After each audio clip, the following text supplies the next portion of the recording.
If we're talking about the optimism regarding mankind in general, not just the Jewish people, and specifically the relationship between the Jewish people and the rest of humanity, is that optimism something that Hirsch embraces as well?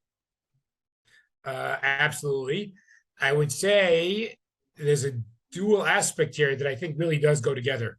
One is how I think about the non-Jews as people. The other is how I think about non-Jewish wisdom. Now, I admit one could try to split between the two, but I think logically it pretty much goes together. Like if I think of this great gap that Jews are this noble race and the non-Jews are pretty much, nothing good could be said about them. So A, that'll impact how I relate to them.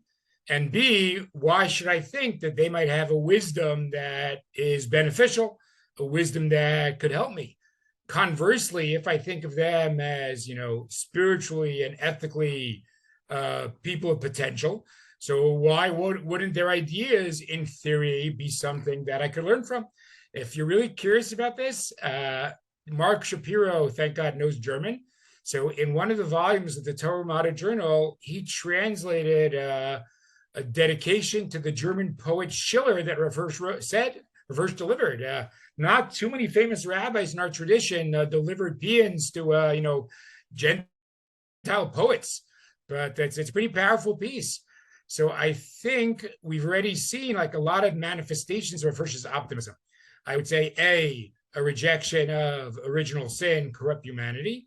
B, a robust appreciation for how the physical could be used for serving God.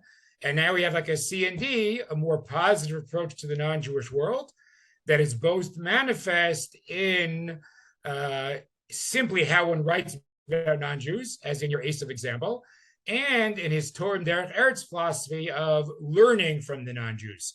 So I think we've had a lot of themes here, but I do think they all connect to Rav Hirsch's optimism.